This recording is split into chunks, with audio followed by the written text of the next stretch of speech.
Welcome to my class, students. It's English grammar. We are doing a chapter direct and indirect speech, and this is introductory session, and so this is session 1. इस particular session में आप जानोगे direct and indirect speech कहते किसे हैं. एक है direct और एक है इनडायरेक्ट. दो तरह की स्पीच होते हैं जो मैसेज हम कन्वे करते हैं. कन्वर्सेशन के दो तरह के वेज होते हैं, एक डायरेक्ट वे और एक indirect way. Let's start the session. The two ways to convey a message, spoken words of one person to another person are as follows: direct speech and indirect speech. हम दो तरीके से हम करते हैं, जैसे कि मैंने आपको पहले कहा. Direct speech is the coated speech. Direct speech को हम कोटेड स्पीच कहते हैं. जब हम किसी के बारे में बात करते हैं, किसी की कही हुई बातों को एज इट इज दोहराते हैं, तो हम इन्वर्टेड कॉमास में लिखते हैं.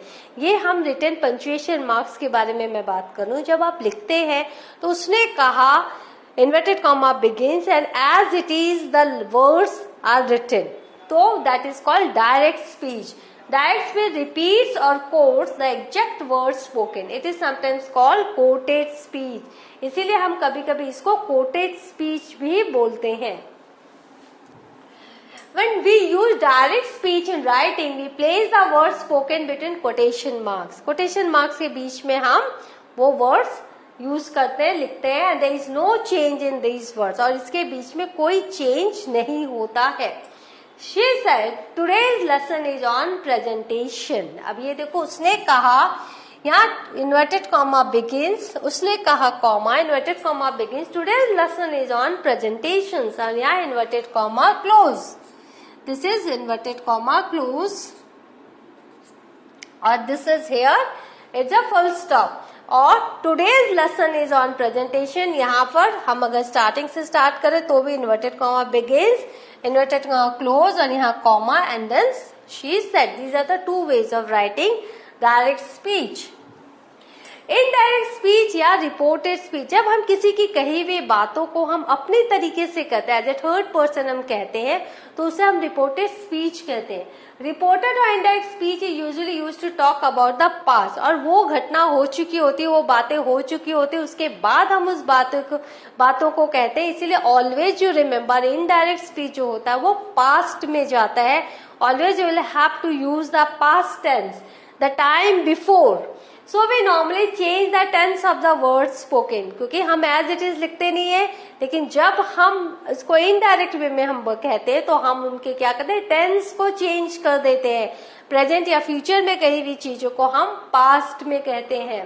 We use reporting verbs like say, tell, ask, and we may use the word that to introduce the reported words. Inverted commas are not used. तो हमने क्या कहा, क्या किया, he said, he told, he asked, हमने past में किया, और हमने क्या किया, that लगाया to omit that comma.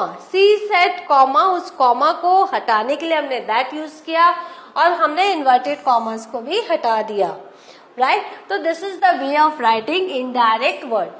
She said, I saw him. अब ये देखो, हमने यहाँ पर as it is वो words लिखे, लेकिन जब हमको indirect way में भी करना है तो हम कहेंगे she said that. ये जो कॉमा है उसको हटाने के लिए हमने that का, ये I she के लिए आया है तो she, और saw है ये past है. तो जब दोनों जगह रिपोर्टेड वर्ब और हमारे डायरेक्ट स्पीच में पास्ट रहेगा तो जो डायरेक्ट स्पीच है वो पास्ट परफेक्ट हो जाएगा रिपोर्टेड स्पीच में.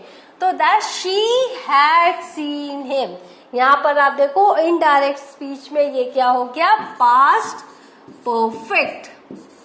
हमेशा याद रखना, जब हर जगह आपको पास्ट मिलेगा, जब रिपोर्टेड स्पीच, डायरेक्ट स्पीच भी पास्ट में है तो इनडायरेक्ट स्पीच में पास्ट परफेक्ट हो जाएगी. That may be omitted, कभी that आप लगा भी सकते हैं, नहीं भी लगा सकते, but usually we write that. She told him that she was happy, she told him she was happy. तो that आप लगा भी सकते हैं, नहीं भी लगा सकते, but generally we use that. Now, say and tell. We use say when there is no indirect object. हम say कब कहेंगे, जब कोई indirect object नहीं है. और he said that he was tired, यहाँ पर देखो कोई भी यहाँ indirect object he said to him नहीं है, तो हमने क्या किया, he said that he was tired. Always use tell when you say who was being spoken to. और tell का use कब करेंगे? जब हमारे पास कोई रहेगा जिससे he told me. आप यहाँ पर देख रहे हो किसके बारे में बात हो रही है, who was being spoken to, तब हम क्या करेंगे? tell का use लगाएंगे. तो he told me, right? Change of pronouns, अब वेरी इंपॉर्टेंट. डायरेक्ट इनडायरेक्ट में पूरे के पूरे प्रोनाउंस जो है चेंज हो जाते हैं. जैसे आपने देखा जो आई है वो शी के लिए आया है तो वहां पर शी हो जाएगा. Change of pronoun, the first person of the reported speech changes according to the subject of reporting speech. तो जो सब्जेक्ट है रिपोर्टिंग स्पीच का उसमें जो है वो जो फर्स्ट पर्सन ऑफ जो है वो चेंज होगा.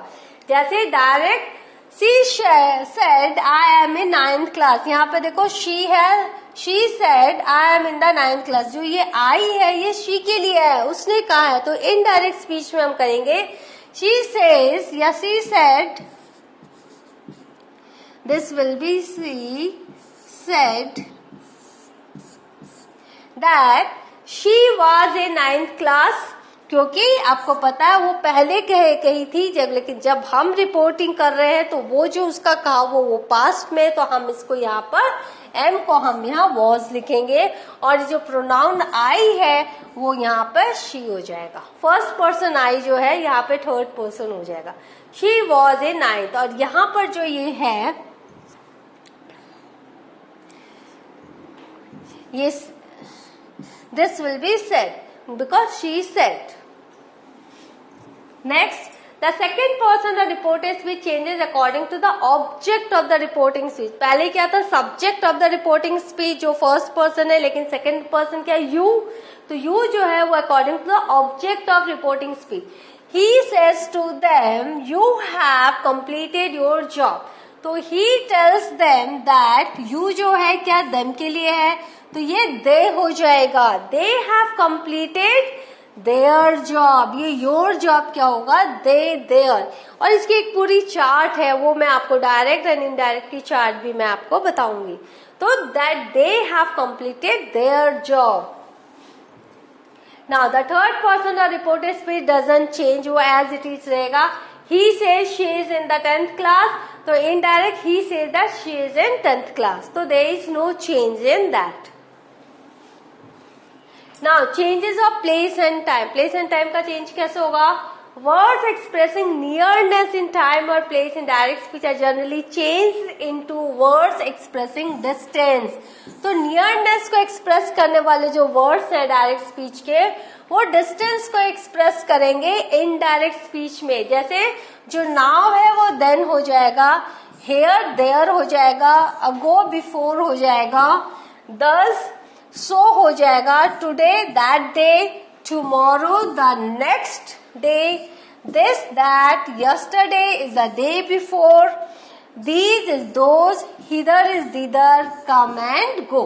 तो इस तरह से आप देख रहे हो वो वर्ड जो नियरनेस को दिखा रहे हैं वो डिस्टेंस को दिखाएंगे इनडायरेक्ट में. Hence, tense, next week, month, following, next week या month तो following week या month. Now direct she said my father came yesterday, तो indirect will she said that her father had come the day before. क्योंकि यहाँ पे came जो है past है तो यहाँ पर यह आ जाएगा had come.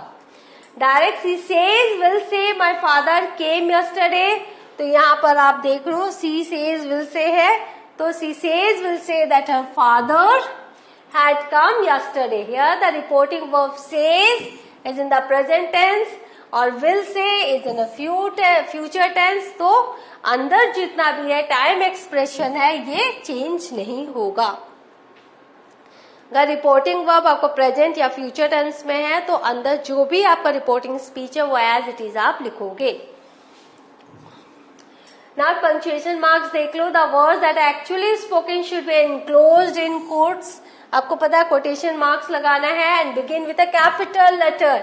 He said inverted comma begins you देखो कैपिटल में है, you are right inverted comma close, comma full stop question mark exclamation mark must be present at the end. यहाँ पर होगा of the reported sentence and are placed inside the closing inverted commas or comma. तो ये जितने भी ये punctuation marks है, यहाँ चाहे इंट्रोगेशन हो, चाहे एक्सक्लेमेटरी साइन हो, चाहे पीरियड हो, ये सब इन्वर्टेड कॉमास के भीतर आएंगे. देखो इन्वर्टेड कॉमास बाहर है, देयर इज अ डिस्टेंस. तो ये सब थोड़े से पंक्चुएशन में आपको ध्यान रखना है, नहीं तो आपके ग्रामर में मार्क्स कटेंगे. Example, he asks can I come with. तो यहाँ पर देखो क्वेश्चन मार्क है, फिर इन्वर्टेड कॉमा हमने लगाया है. If direct speech comes after the information about who is speaking, comma is used, introduce the piece of speech placed before the first inverted comma. अब यहाँ देखो, if direct speech comes after the information about who is speaking, अगर हम information दे रहे किसी के बारे में जो कह रहा है, comma is used to introduce the piece of speech. तो comma से हम introduce करेंगे piece of speech placed before the first inverted comma. तो पहला जो inverted comma है उसके पहले ही हम लगाएंगे. Just she shouted, stop talking. Example, thinking back. यहाँ देखो हम क्या information दे रहे हैं, फिर inverted comma close किया, फिर she said, फिर हमने inverted comma start किया, he didn't expect to win. तो हमने क्या किया, comma को हमने यहाँ use किया और फिर यहाँ भी use किया. राइट, दो जगह हमने कॉमा यूज किए. Now separate the two is reported speech and no capital letter to begin the second sentence. और जब हमने सेकंड सेंटेंस जब हमने स्टार्ट किया तो कोई भी कैपिटल लेटर से हमने स्टार्ट नहीं किया. यहाँ देखो, यहाँ पर ही जो है, एच जो है वो स्मॉल ही है. नाउ मॉडल्स में कैसे चेंज करेंगे, कैन जो है वो कुड हो जाएगा. He said I can swim, indirect, he said he could swim. उसके बाद may जो है might में चेंज हो जाएगा. He said I may buy a house, indirect, he said that he might buy a house. Must change into had to या would have to. Direct, he said I must work hard, indirect, he said that he had to work hard. Models that do not change, कौन से models change नहीं होंगे, जैसे would, could, might, should, ought to, ये change नहीं होंगे, ऐसे ही रहेंगे. He said I should face the challenge, तो हो जाएगा indirect, he said that he should face the challenge. So what have we learned today? We have learned direct and indirect speech, and this is the introductory speech, introductory session. So you have learned the rules about the direct and indirect.